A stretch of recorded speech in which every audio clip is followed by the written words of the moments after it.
It was Morvan Ven's 22nd birthday, and the only gift she'd received was a barrel to the ribs and Gorn's spit-flecked screaming. "Move faster, girl!" The tavern owner's meaty hand slammed on the bar. "Table 6 needs refills. Stop standing there like a decoration." Morvan grabbed the tray, her bruised ribs protesting. "Yes, sir. Right away." She wasn't standing. She was barely breathing. Greyfall Outpost Tavern was a nightmare dressed in torchlight and ale. For anyone else, it was just rowdy. For Morvan, it was suffocation. Because Morvan Ven had a secret she'd spent her entire life hiding. She didn't just see people. She felt them. Every handshake was an invasion. Every brush of skin was a tidal wave of someone else's rage, lust, grief, greed.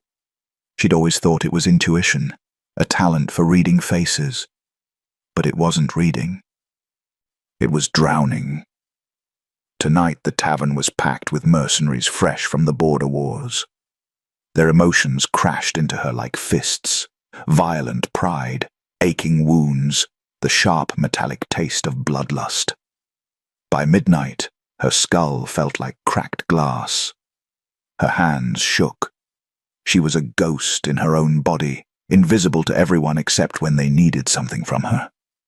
She slipped into the storage alcove behind the bar, chest heaving, vision blurring. Her eyes landed on a bottle of ember wine tucked behind the cheap ale. The expensive kind. The kind that burned. "Happy birthday to me," she whispered, voice cracking. She didn't bother with a glass. She tipped the bottle back and drank. The fire scorched down her throat, and for the first time in hours, silence. The storm of emotions dulled to a distant hum. The weight lifted. She could finally breathe. She drank again and again. The world tilted pleasantly. The sharp edges softened. The voices quieted. She stumbled out from behind the bar, meaning to collapse in her tiny room upstairs. But something stopped her. A pull. Cold. Heavy. Gravitational. It dragged her attention toward the corner of the tavern. The dead zone. The place where the draft was too cold. Where even drunk warriors refused to sit. Except tonight, someone sat there. A massive figure cloaked in black wolf fur, motionless as a tombstone. The air around him was wrong, thick, suffocating, a pressure that made hardened killers avert their eyes and walk faster. But drunk Morvan didn't feel the fear. The ember wine had stripped her survival instincts bare. Instead, her cursed gift flared open, wider than it ever had before. She looked at the terrifying figure in the shadows, and she didn't see a man. She saw a wolf, not flesh and bone, but spirit. A towering black beast, scarred and shaking, curled into itself like a dying animal. Its massive head was pressed to the ground. Its eyes were shut tight. It was whimpering. It was the loneliest thing Morvan had ever seen. Tears blurred her vision. Her own loneliness, the years of isolation, of hiding, of being invisible, vibrated in her chest like a struck bell. She stumbled forward. The tavern fell silent. Boots stopped moving. Conversations died mid-sentence. Every eye turned to watch the stupid girl walking toward certain death. Morvan didn't notice. She walked right up to the table where the Alpha King sat. He looked up. Beneath the hood, two burning red eyes locked onto hers. A scar carved across his cheek like a claw had tried to split his face in half. A low growl rumbled from his chest, a sound that usually meant someone was about to die. Morvan didn't run. She reached out with one small, trembling hand and placed it directly on his scarred cheek. The moment her skin touched his, the world exploded. A tidal wave of emotion slammed into her. Rage, madness, loneliness so deep it had teeth. A howling storm that had no beginning and no end. A man trapped inside his own mind, begging for quiet. Morvan gasped, tears streaming down her face. "Why are you so sad?" she whispered, voice breaking. The king stopped breathing. The entire tavern stopped breathing. Morvan leaned closer, her ember wine-scented breath brushing his face. Her thumb traced the scar on his cheek, soft and aching. "You're not scary," she murmured, smiling through her tears. "You're just a sad little puppy." She tapped his scarred cheek lightly, affectionately. "Careful, puppy," she whispered. "Growl at me like that again, and you might start wagging your tail." Silence. Absolute, impossible silence. Caden Wolfscar inhaled sharply, like a drowning man breaking the surface. His eyes burned into hers, wide and wild. And then something inside him snapped. Not with violence, but with recognition, with need. His hand shot up and caught her wrist, not roughly, but desperately, like she was the only thing keeping him from falling off the edge of the world. He pulled her closer, his voice a low, shaking rumble against her ear. "Say it again." Morvan blinked, her drunk mind struggling to catch up. The entire tavern held its breath. She thought he wanted another flirt, another tease, so she leaned in, softer this time, almost tender. "Puppy." Caden Wolfscar exhaled like the word was a prayer. And that was the beginning of everything. For him, for her, for the entire northern kingdom. Morvan woke to the sound of wolves howling. Not distant, not outside the walls, inside her head. She jolted upright, immediately regretting it. Her skull felt like it had been split open and stuffed with broken glass. Her mouth tasted like ash and regret. "Oh, gods," she groaned, pressing her palms against her temples. "What did I—" The memories hit her like a fist. The tavern, the ember wine, the king, her hand on his face. "Puppy." "No. No, no, no, no." She scrambled out of bed, her thin blanket tangling around her legs.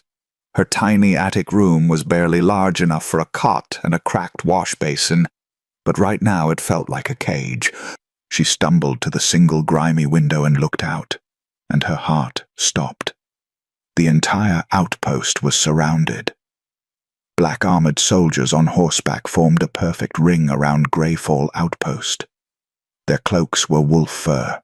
Their armor was iron and darkness. The Night Guard, the Alpha King's personal executioners. "Oh gods. Oh gods. I'm dead." Morvan's hands shook as she splashed freezing water on her face, trying to think. Maybe she could run. Maybe she could steal a horse. Maybe she could— The door to her room exploded inward. Morvan screamed, stumbling backward. 2 Night Guard soldiers stepped inside, their faces hidden behind wolf-shaped helms. One of them spoke, voice flat and emotionless. "Morvan Venn, you are summoned by the Alpha King. Come willingly or be carried." Her mouth went dry. I didn't mean— It was a mistake. Now." They didn't wait for her answer.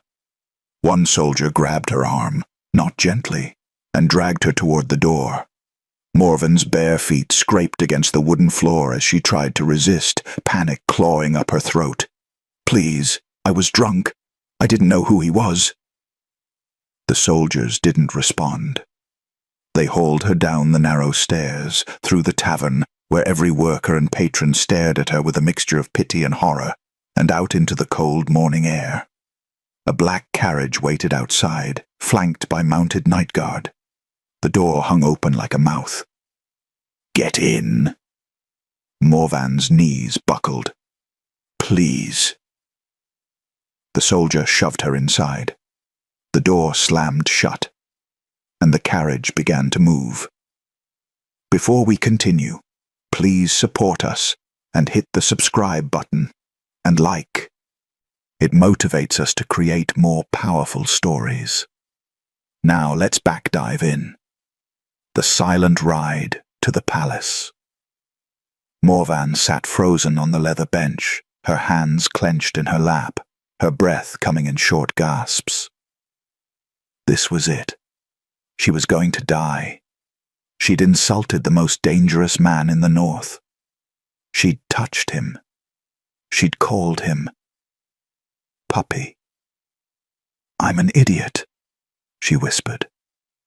"I'm a dead idiot."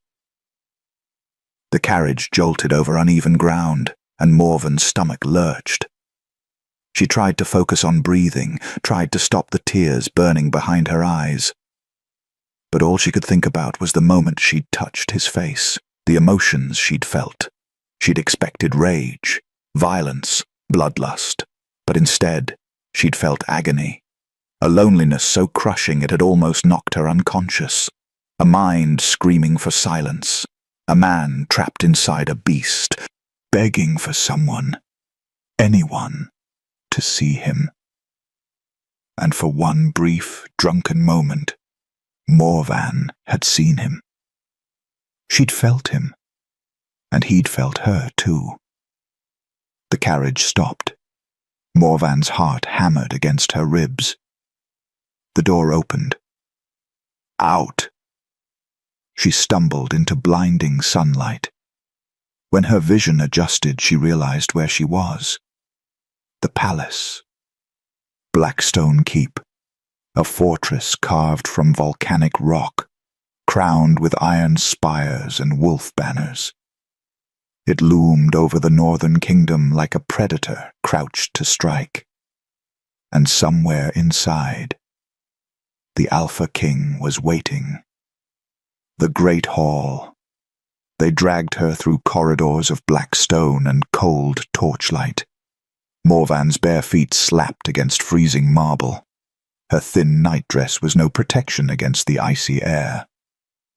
Finally, they reached a massive set of doors carved with snarling wolves. The soldiers pushed them open, and Morvan was shoved inside. The great hall was enormous, vaulted ceilings disappearing into shadow, walls lined with weapons and wolf pelts. At the far end, on a throne of blackened iron, sat him, Caden Wolfscar, the Alpha King. In the daylight, he was even more terrifying. Massive, broad-shouldered. His black hair was wild, his jaw sharp enough to cut stone. The scar across his cheek looked like it had been carved by claws, thick, jagged, brutal. But his eyes, they were locked on her like she was the only thing in the room. Red, burning, hungry. Morven's knees shook. The soldiers released her and stepped back, leaving her alone in the center of the hall. Silence stretched. Caden didn't move, didn't speak. He just stared. Morven swallowed hard, forcing her voice to work. Your Majesty, I apologize for last night. I was drunk. I didn't know. Come here. His voice was a low growl, rough as gravel. Morvan froze. What? Come here. It wasn't a request. Her legs moved before her mind could protest. She walked forward, each step echoing in the vast silence until she stood at the base of the throne. Caden leaned forward, elbows on his knees, eyes never leaving hers. Up close, she could see the exhaustion etched into his face, the dark circles under his eyes, the tension vibrating through his body like a barely contained storm. He looked like a man who hadn't slept in years. "Do you know what you did?" he asked quietly. Morvan's throat tightened. I insulted you. I touched you without permission. You made it stop." She blinked. "What?" Caden's hand shot out and grabbed her wrist, not violently, but firmly. He pulled her closer, until she stood between his knees, until she could feel the heat radiating off him. His eyes searched hers, desperate. "The noise," he whispered. "The madness. The voices that never stop. You touched me. and for the first time in 10 years. He stopped. His jaw clenched. His grip on her wrist tightened. It went quiet. Morvan's breath caught. She could feel it now, the storm raging inside him. Even without touching his skin, the proximity alone was enough. Her cursed gift flared open, and she felt him. Rage like a wildfire, loneliness like a bottomless pit, and beneath it all, a desperate, aching need. "I don't understand," she whispered. Caden's other hand rose slowly, trembling, and hovered near her face. He didn't touch her. Not yet. "Do it again." Morvan's heart pounded. "Do what?" "Touch me." She stared at him, terrified and confused. But beneath the fear, something else stirred. Curiosity. Compassion. The memory of the wounded wolf she'd seen last night. Slowly, carefully, Morvan raised her hand and pressed her palm against his scarred cheek. The moment their skin connected, Caden shuddered. His eyes fluttered closed. His breath came out in a ragged exhale, and Morvan felt it, the storm inside him calming, the rage softening, the madness retreating like a tide pulling back from shore. He leaned into her touch, like a starving man finally given food.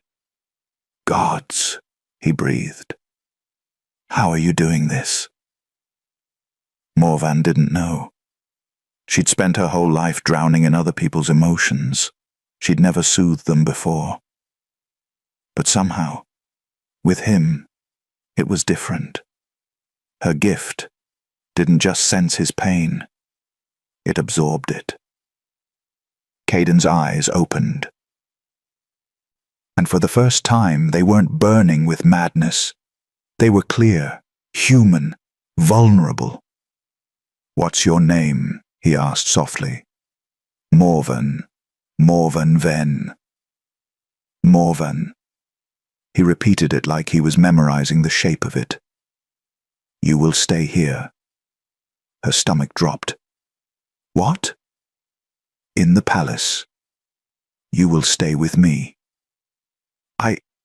I can't." "You will." His voice hardened, but his hand remained gentle where it still held her wrist. "I am not asking." Panic flared in Morvan's chest. "You can't just keep me here. I am the Alpha King." His eyes burned into hers. "I can do whatever I want." Morvan jerked her hand back, and the moment her touch left his face, Caden flinched. The madness rushed back in. She saw it in his eyes, felt it in the air. The calm shattered. He stood abruptly, towering over her.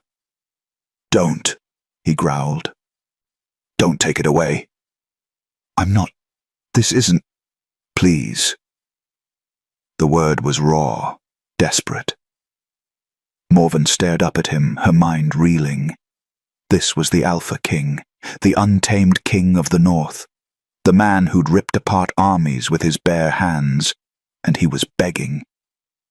Before she could respond, Caden reached out and cupped her face with both hands, gentle, reverent, terrified she'd vanish.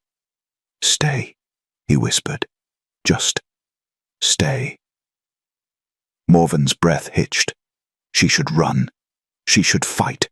She should scream, but all she could feel was the hurricane of pain inside him, and the terrifying realization that she was the only thing keeping him from drowning. "Okay," she whispered.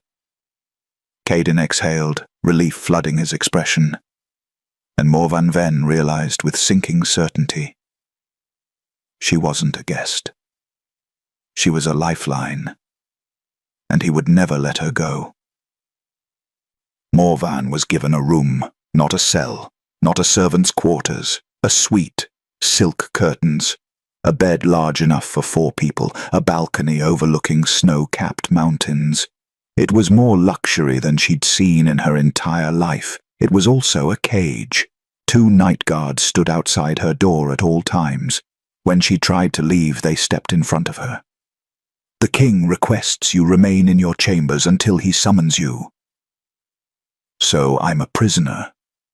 The guard's expression didn't change. "You are a guest." Morven slammed the door in his face. She paced the room like a trapped animal, her mind racing. This was insane.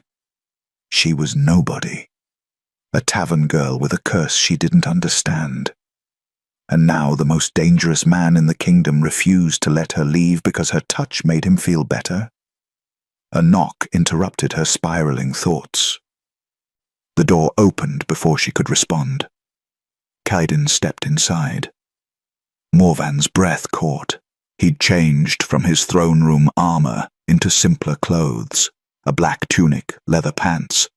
But he was no less intimidating. He filled the doorway like a storm. "We need to talk," he said. "You think?" Morvan crossed her arms. "You can't just kidnap people because they make you feel good." "I didn't kidnap you. I offered you protection." "You didn't offer anything. You commanded." Kaiden's jaw tightened. He stepped inside and closed the door behind him. "Do you know what the Alpha Curse is?" Morvan blinked at the sudden shift. "I've heard stories." "Then you know it drives us mad." He moved closer, and Morvan fought the urge to step back. "Every Alpha King inherits it. The power to transform, to lead, to conquer. But the curse comes with it. Voices, rage, madness that grows worse every year." His hand rose to the scar on his cheek. "Most kings last 10 years before they lose themselves completely. I've lasted 12, barely." Morvan's anger faltered. "I don't understand what that has to do with me." "You silence it." His eyes locked on hers, intense. "When you touch me, the voices stop. The rage dulls. I can think again." "That's not possible. I don't have magic." "Then what are you?" Morvan's mouth opened, then closed. She didn't know. She'd never known. Kaiden took another step closer. They were inches apart now. "I have searched for years for something, anything that could quiet the madness. Healers, witches, potions, prayers. Nothing worked." His voice dropped to a rough whisper. "And then a drunk girl in a tavern touched my face and called me puppy." Despite everything, Morvan's cheeks flushed. That was, "Don't apologize." His hand rose slowly, giving her time to pull away. When she didn't, he cupped her cheek, exactly as she'd done to him. The moment his skin touched hers, Morvan felt it, the storm inside him calming, the madness retreating, and something else, something warm and desperate and aching. "Please," Kaiden whispered. "I know I have no right to ask, but I am begging you, stay, help me. I will give you anything you want. Money, land, protection. I want to go home." Pain flashed across his face. His hand dropped. "I can't let you do that." "Why not?" "Because without you—" He stopped, his jaw working. "Without you, I'll lose control. I'll hurt people. I'll become the monster they already think I am." Morvan stared at him, her heart twisting. This was the Alpha King. Feared. Powerful. Untouchable. And he was terrified. She thought about the wounded wolf she'd seen in the tavern, the loneliness crushing him from the inside. Slowly, she reached up and placed her hand on his scarred cheek. Caden's eyes closed. His shoulders sagged. 1 week, Morvan said quietly. I'll stay 1 week, and you'll figure out another way to deal with your curse. Caden opened his eyes, and something flickered there. Hope, fragile and desperate. 1 week, he agreed. But they both knew it was a lie, because the moment she tried to leave, the madness would return, and this time, it might consume them both. 3 days passed in a strange, suffocating routine. Caden summoned her every few hours. She would sit with him while he handled court business, her hand in his, her presence quieting the storm. He never demanded more than her touch, never forced her closer than she allowed, but his eyes followed her constantly, like she was air, and he was drowning. The palace whispered. She tames him. She controls the beast. What kind of witch is she? Morvan heard the servants gossiping, saw the nobles watching her with suspicion and fear. She was an outsider wearing borrowed silk, sitting beside a king who couldn't let her go. And then came the invitation. You're taking me to a ball? Morvan stared at the dress laid out on her bed. Midnight blue silk with silver embroidery, far too beautiful for someone like her. Caden stood in her doorway, arms crossed. The Frost Moon Ball, it's tradition. I'm required to attend. So leave me here. No. Morvan spun to face him. I don't belong at a royal ball. I'm a tavern girl. They'll eat me alive. They won't touch you. His voice was granite. Not while you're under my protection. Why do you need me there? His jaw tightened. Because if you're not with me. He stopped, frustration flickering across his face. I can barely make it through an hour without your presence, before the madness returns. A ball lasts all night. Morvan's chest tightened. She wanted to argue, wanted to refuse. But she saw the truth in his eyes. He needed her. Fine, she whispered. But I'm not dancing. Caden's mouth curved, almost a smile. We'll see. The Wolves' Court. The ballroom was a cathedral of ice and darkness. Chandeliers dripped with crystals, nobles dressed in furs and jewels moved like predators in a beautiful, deadly dance, and every single eye turned when Morvan entered on Caden's arm. The whispers started immediately. That's her? The nobody who tamed him? She's using dark magic. She must be. Morvan's fingers tightened on Caden's arm. He glanced down at her, his expression softening slightly. Breathe, he murmured. You're safe. But she wasn't. She could feel it, the hostility rolling off the nobles in waves. Her gift screamed at her to run. A woman approached, gliding through the crowd like a viper in silk. She was beautiful. Sharp cheekbones, dark hair, cruel eyes. Lady Mirael, Caden's chief advisor. Your Majesty. Mirael curtsied elegantly, her gaze sliding to Morvan with thinly veiled contempt. And this must be your companion. Morvan Ven, Caden said flatly. Treat her with respect. Mirael's smile was poison. Of course. How charming that you found someone to keep you company. The insult was barely hidden. Morvan felt Caden's arm tense beneath her hand. Before the situation could escalate, music swelled through the hall. Caden turned to Morvan. Dance with me. I told you. I'm asking, not commanding. His red eyes held hers. Please. Morvan's resolve crumbled. She nodded. He led her onto the floor, one hand settling on her waist, the other clasping hers.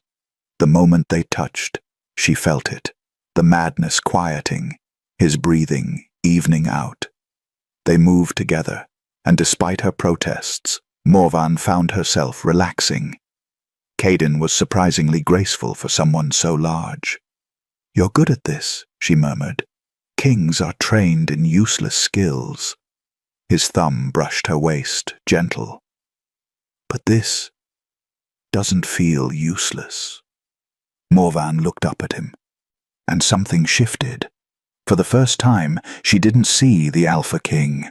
She saw Caden, just Caden, lonely, burdened, trying so hard not to break. Without thinking, she leaned closer and whispered, "It's okay, puppy. I've got you." Caden's breath hitched. His eyes darkened, not with madness, but with something else entirely. Around them, the nobles gasped. Mirael watched from the shadows, her expression calculating. And when the servants brought the royal toast, she smiled. Her hand moved swiftly, unseen, dropping silver powder into Caden's goblet. Moonrot, the poison that would shatter everything. The toast was called. Crystal goblets were raised throughout the ballroom, catching the light like frozen stars. Caden reached for his drink, and Morvan felt a strange prickle of unease crawl up her spine. Something was wrong. But before she could place it, Caden had already lifted the goblet to his lips. "To the Alpha King," Mirael's voice rang out, smooth as silk. "May his reign be enduring." Caden drank. For a moment, nothing happened. Then his hand trembled. The goblet slipped from his fingers and shattered on the marble floor. "Caden!" Morvan touched his arm, and ice shot through her veins. His emotions, they were twisting, warping. The calm she'd given him was shredding apart like paper in a storm. Caden staggered back, his breathing ragged. His eyes flickered, red to black to red again. "Caden, what's wrong?" He looked at her, and there was no recognition in his eyes, only terror and rage. "You," he snarled, his voice distorting into something inhuman. "You did this."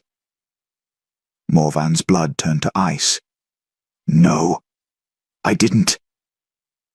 His claws burst through his fingertips. The guests screamed and scattered. Nightguard rushed forward, but Caden's roar stopped them cold. "Stay back!" His body convulsed, muscles bulging beneath his skin. "Get away from me!" But he was staring at Morvan. She could feel it now, the poison working through his mind like acid. Moonrot. She'd heard stories. It didn't just cause hallucinations. It turned your greatest comfort into your greatest fear. "Caden, it's me. It's Morvan." She stepped closer, hands raised. "Let me help you." "Liar!" He lunged. Morvan barely had time to gasp before he had her by the throat, lifting her off the ground, his claws pressed against her skin, not quite breaking it, but close, so close. "You poisoned me," he growled, his face inches from hers. "You were sent to destroy me, all of it, the touch, the comfort. It was a lie." "No," Morvan choked out, tears streaming down her face. "Caden, please!" She pressed her hand against his face, desperate to reach him. For one heartbreaking second, clarity flickered in his eyes. "Morvan," he whispered, confused, terrified. "I can't. I don't." Then the moonrot surged again. His grip tightened. Morvan saw her death in his eyes. "Restrain the king," a Nightguard captain shouted. 6 soldiers rushed forward with chains forged to hold transformed alphas. They tackled Caden from behind, dragging him away from Morvan. She collapsed to the floor, gasping, her throat bruised.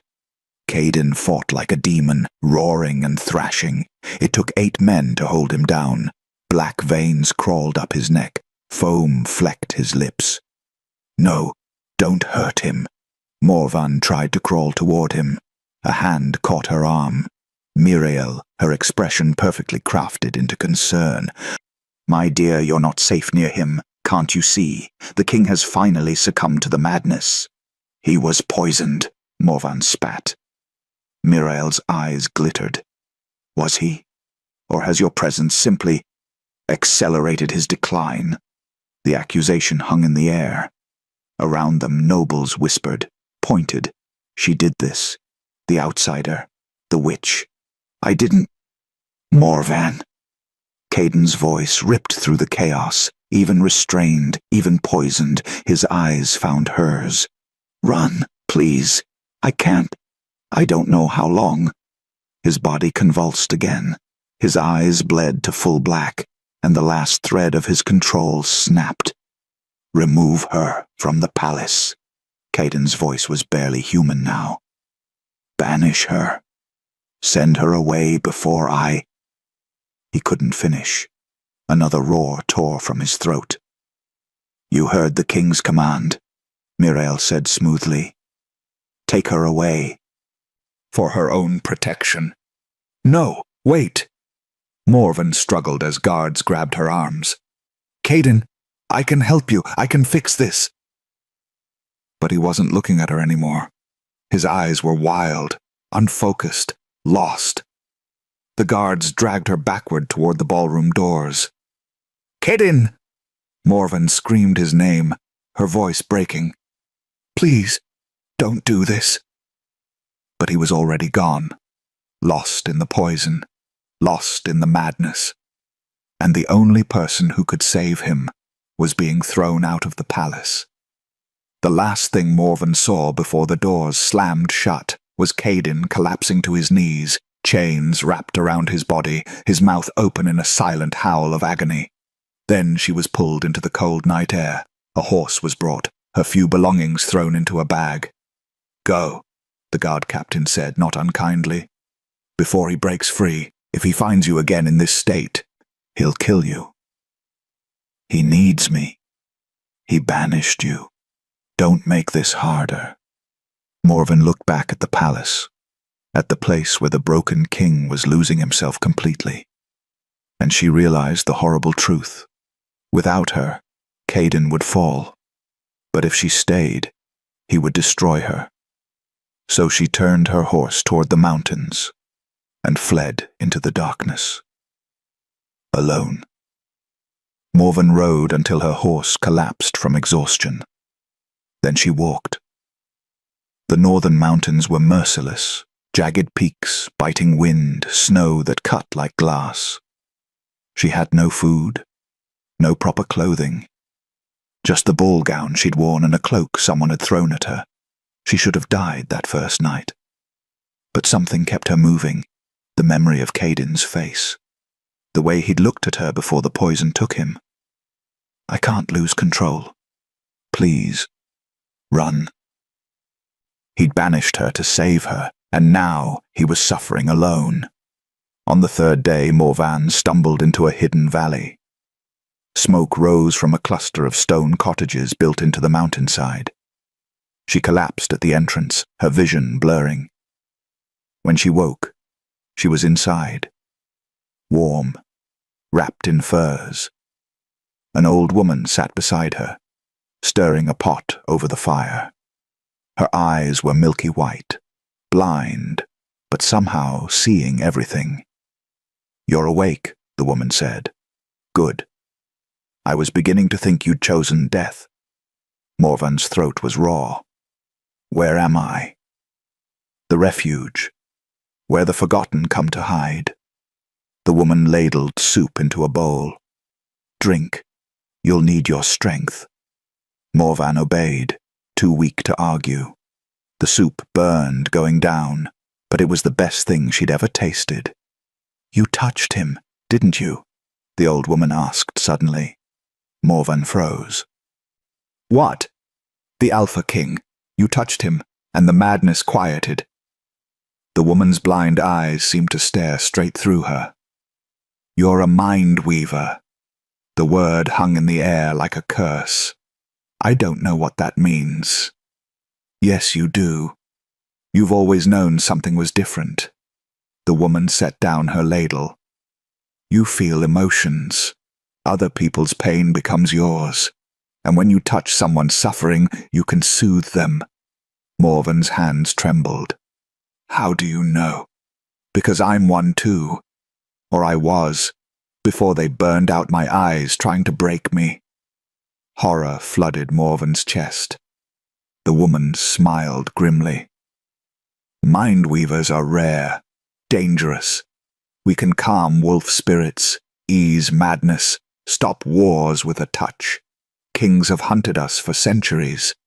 Some to use us, some to destroy us. My father was likely a mind-weaver. And your mother probably died protecting you from those who would have enslaved you. Morven's eyes burned. She'd always wondered why her parents disappeared, why she'd been left alone. Now she knew. Lady Mirael, Morven whispered. She poisoned Caden. She wanted me gone. Of course she did. You're the only thing standing between her and the throne. The old woman stood. But you ran. You left him. He banished me to protect you. And now he's dying. The woman's voice was sharp. The moon rot won't just make him mad. It'll consume him. Without you, he'll transform completely. Lose his humanity. Become a true beast. Morvan stood, legs shaking. Then I have to go back. Not yet. You're untrained. Weak. You'll die before you reach him. The woman grabbed Morven's wrist. But I can teach you. Strengthen your gift. Show you how to fight back against those who would use you. How long will that take? 2 weeks. Maybe 3. He doesn't have 3 weeks. Then you'd better learn fast. The training. The days blurred together. The old woman, her name was Senna, taught Morvan to control her gift, to build walls against emotional storms, to project calm instead of just absorbing pain. Your power isn't just passive, Senna explained. You can weave emotions, reshape them. A skilled mind-weaver can turn rage into peace, fear into courage. Morvan practiced on the other refugees, broken soldiers, traumatized survivors. She learned to touch their minds gently, to soothe without being consumed, and every night she dreamed of Caden, his red eyes, his desperate whisper, "Stay." On the 14th day, a refugee stumbled into the valley, half dead. "The kingdom," he gasped. "It's falling apart. The king, he's locked himself in the throne room, won't eat, won't sleep, just roars. They say he's transforming, that soon there won't be anything left." Morvan's heart shattered. "And Lady Mirael?" she asked quietly. "Declared herself regent. Says the king must be put down for the safety of the realm." Execution. They were going to kill him. Morvan turned to Senna. "I have to go. Now." The old woman nodded. "Then go. Save your king. He's not. He's yours. And you're his. Now stop wasting time." Morvan gathered her cloak, her resolve hardening into steel. She was done running. Morvan returned to a kingdom on the brink of collapse. The outposts were abandoned, villages burned. Refugees fled south in desperate caravans, their faces hollow with fear. "The king has gone feral," they whispered. "He killed 6 guards who tried to feed him. He howls every night. The beast has finally won." Morvan's chest ached with every story. She moved through the chaos like a ghost, gathering information, and what she learned made her blood run cold. Lady Mirael had convinced the northern clans that Caden was too dangerous to live. A public execution was scheduled in 3 days. Framed as mercy, as saving the kingdom from a mad tyrant. But Morven saw the truth. Mirael wanted the crown, and she'd used Morven to get it. She knew what I was. She poisoned him the moment she realized I could save him. Rage burned through Morven's grief. She wouldn't let Mirael win. Gathering the outcasts, Morvan found them in the ruins of an old watchtower, a group of soldiers who'd refused to turn on their king. Their captain was a scarred woman named Renna, who'd served Cardin since he was a boy. "He saved my life during the clan wars," Renna said, her voice rough. "I won't let them butcher him like an animal." "Then help me stop them," Morvan said. Renna studied her. "You're the girl, the one who tamed him." "I didn't tame him, I just helped him breathe." "Can you do it again?" Morven's jaw set. "I have to." They planned through the night. Renna had 12 loyal soldiers, not enough to storm the palace, but enough to cause a distraction. "Mirael has him chained in the execution courtyard," Renna explained, pointing to a rough map. "She wants the whole kingdom to watch, proof that she's the savior who ended the Mad King's reign." "How close can you get me?" "Close enough. But once you're inside..." Renna's expression darkened. "He won't recognize you. The Moonrots had weeks to work. He's more beast than man now. I know. He might kill you. I know that too." Renna gripped Morven's shoulder. "You're braver than most soldiers I've known." Morven wasn't brave. She was terrified. But she'd rather die trying than live, knowing she'd abandoned him. The night before execution, they moved under cover of darkness. Morvan wore stolen guard armor, her face hidden beneath a helm. Renna's soldiers created chaos at the northern gate, fires, shouting, enough distraction to pull Mirael's forces away from the palace. Morvan slipped through a servant's entrance, her heart hammering. The palace felt wrong, empty, haunted. She could feel him. Even from a distance, Caden's emotions were a hurricane, rage, pain, loneliness so vast it threatened to swallow her whole. She followed the pull like a compass. The execution courtyard was an amphitheater carved from black stone. Torches ringed the space. And in the center, chained to a platform with iron blessed by dark magic. Caden. Morvan's breath caught. He was barely recognizable. His body was half transformed, claws fully extended, black veins crawling across his skin, eyes pure feral black. His hair was wild. His clothes were torn. Blood stained the platform beneath him. He looked like something out of a nightmare. But Morven saw past the monster. She saw the broken wolf, curled up in agony. Guards surrounded him, spears pointed inward. Mirael stood on a raised dais, rehearsing her speech for tomorrow's execution. "And so we must do what is necessary, painful though it may be. The king we loved is gone. Only the beast remains." Caden's head snapped up.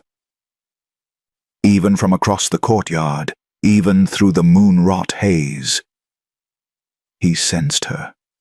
A low, keening howl tore from his throat. Mirael stopped mid-sentence. "What?" "Morvan." Caden's voice was shredded, barely human. "Morvan."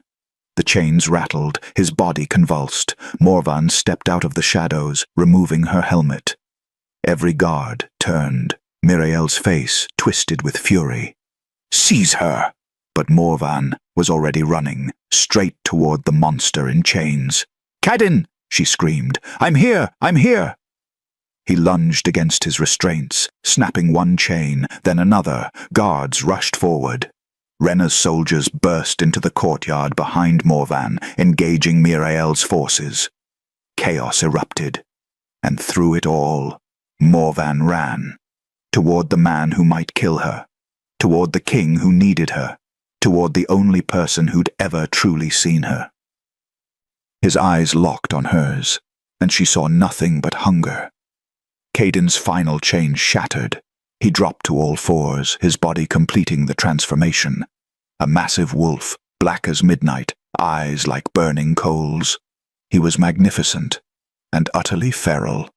The guards scattered. Even Renna's soldiers stepped back. "Morvan, don't!" Renna shouted. But Morvan kept walking. The wolf's gaze locked on her, and she felt the collision of his fractured mind. Rage, hunger, pain so deep it had teeth. The moon rot had stripped away everything human. He didn't know her. He only knew prey. Caden lunged. In the space of a heartbeat, he closed the distance. Claws extended, jaws open. A killing strike. Morvan didn't run. She dropped to her knees, held out her hands, and whispered the word that started everything. "Down, puppy." The wolf's claws stopped inches from her throat. His entire body trembled, suspended between killing and recognition. Morvan slowly raised her hand and pressed her palm against his massive muzzle, right where the scar would be in his human form. The moment their skin touched, everything exploded. She didn't just feel his emotions this time. She entered his mind. Inside the madness, Morvan stood in a wasteland of black thorns and red lightning. This was Caden's consciousness, a battlefield where the man and the beast fought for control. And the beast was winning. She saw him, the real Caden, barely visible beneath layers of corruption. He was on his knees, drowning in shadow, his eyes hollow with despair. "Caden!" Morvan ran toward him. He looked up, but didn't recognize her. "You're not real. Nothing is real. It's all poison. I'm real." She fell to her knees beside him. "I'm here. I came back." "I told you to run." His voice cracked. "I told you to leave me. I don't listen very well." Despite everything, he almost smiled. Then the shadows surged, wrapping around him like chains. His scream tore through her. Morvan grabbed his face with both hands. "Listen to me. You are not the madness. You are not the curse. You are Caden Wolfscar, and you are mine. I tried to kill you. You saved me. You sent me away because you couldn't bear to hurt me." Tears streamed down her face. "That's not madness. That's love." Caden's eyes widened. "I don't know what this thing between us is," Morvan continued. "I don't know if it's fate or chance or desperation. But I know that when I touch you, I don't feel like I'm drowning anymore. I feel like I can finally breathe." Her mind-weaver gift flared, not to soothe, but to weave. She gathered his scattered pieces, his broken memories, his buried humanity, and she stitched them back together. "Come back to me, puppy," she whispered. "Please."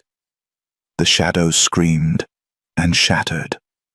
The transformation. Back in the courtyard, the massive wolf collapsed, his body convulsed, shrinking, bones cracking and reforming. The black fur receded, and Caden, human Caden, fell forward into Morvan's arms. She caught him, cradling his head against her chest. His skin was burning hot, his breathing ragged. But his eyes were clear, red, burning. His "Morvan." His voice was hoarse, confused. "How? Shh, I've got you." His arms wrapped around her waist, holding her like she was the only solid thing in the universe. "I thought I'd lost you," he whispered into her hair. "I thought I'd killed you. You couldn't. You sent me away instead." She pulled back just enough to see his face. "Even poisoned, even lost. You protected me." Caden's hand rose to cup her cheek, trembling. "I need you. Gods help me. I need you.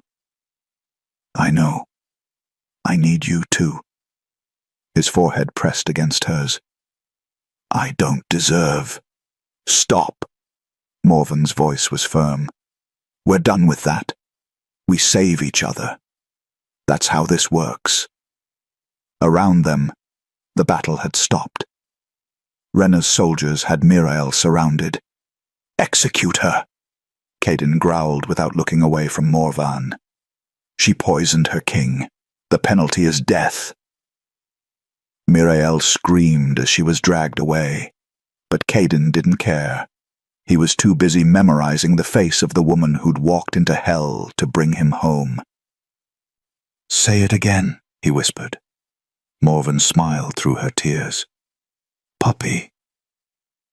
Caden exhaled like he'd been holding his breath for years, and kissed her. The kingdom didn't heal overnight, but it began.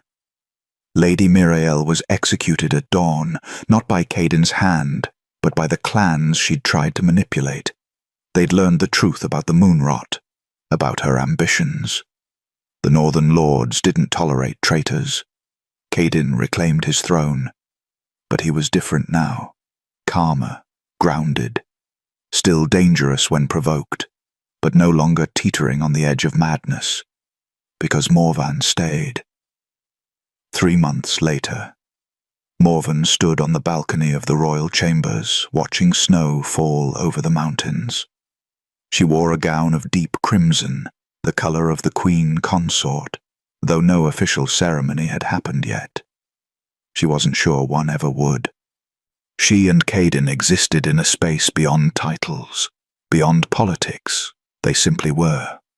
Arms wrapped around her waist from behind. Caden's chin rested on her shoulder, his breath warm against her neck.